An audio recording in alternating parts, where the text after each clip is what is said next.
ಜಮಖಂಡಿ ನಗರದ ದೇಸಾಯಿ ವೃತ್ತದಲ್ಲಿ ರೈತರು ಪ್ರತಿಭಟನೆ ನಡೆಸಿದ ನಂತರ ಮಿನಿ ವಿಧಾನಸೌಧಕ್ಕೆ ತೆರಳಿ ಕೇಂದ್ರ ಹಾಗೂ ರಾಜ್ಯ ಸರ್ಕಾರದ ವಿರುದ್ಧ ಘೋಷಣೆಯನ್ನ ಕೂಗಿದ್ರು.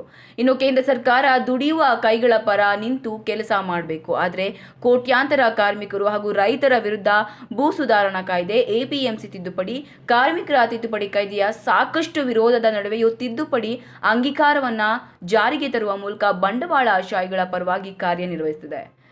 ಇನ್ನು ರೈತ ವಿರೋಧಿ ಮತ್ತು ಜನ ವಿರೋಧಿ ಕಾಯ್ದೆಗಳ ತಿದ್ದುಪಡಿ ತರುವುದು ಘೋರ ಅಪರಾಧವಾಗಿದ್ದು, ರಾಜ್ಯದಲ್ಲಿ ಮರಳಿ ಜಮೀನ್ದಾರಿ ಪದ್ಧತಿಯನ್ನು ಮತ್ತೆ ಸ್ಥಾಪನೆ ಮಾಡಲು ಸರ್ಕಾರ ಅಡಿಪಾಯ ಹಾಕ್ತಿದೆ. ಎಪಿಎಂಸಿ ತಿದ್ದುಪಡಿ ಕಾಯ್ದೆ ಹಿಂದೆ ರೈತರ ವ್ಯಾಪಾರ ವಹಿವಾಟುಗಳಿಗೆ ತೊಂದರೆ ಮಾಡುವ ಉದ್ದೇಶ ಸರ್ಕಾರ ತೀರ್ಮಾನಿಸಿದೆ. ಇನ್ನು ಖಾಸಗಿ ರಂಗದವರ ಅನುಕೂಲಕ್ಕಾಗಿ ಈಗ ಮಾರ್ಕೆಟ್ ವ್ಯವಸ್ಥೆಯನ್ನ ಬುಡಮೇಲು ಮಾಡಿ ರೈತರನ್ನು ಬೀದಿಗೆ ತಳ್ಳುವ ರೈತ ವಿರೋಧಿ ತಿದ್ದುಪಡಿ ಇದಾಗಿದೆ. ಇನ್ನು ಈ ಕಾಯ್ದೆ ಬಡ ಕಾರ್ಮಿಕರ ಬದುಕಿನ ಜೊತೆಗೆ ಚೆಲ್ಲಾಟವಾಡಿದೆ ಎಂದು ಕೇಂದ್ರ ಹಾಗೂ ರಾಜ್ಯ ಸರ್ಕಾರದ ವಿರುದ್ಧ ಆಕ್ರೋಶವನ್ನ ವ್ಯಕ್ತಪಡಿಸಿದರು. ಪ್ರತಿಭಟನೆಯಲ್ಲಿ ರೈತರು ಹಾಗೂ ವಿವಿಧ ಸಂಘಟನೆಯ ಮುಖಂಡರು ಸೇರಿ ಉಗ್ರ ಪ್ರತಿಭಟನೆ ನಡೆಸಿ ನಂತರ ತಹಶೀಲ್ದಾರ್ ಸಂಜಯ್ ಇಂಗ್ಳೆ ಅವರಿಗೆ ಮನವಿಯನ್ನ ಸಲ್ಲಿಸಿದರು.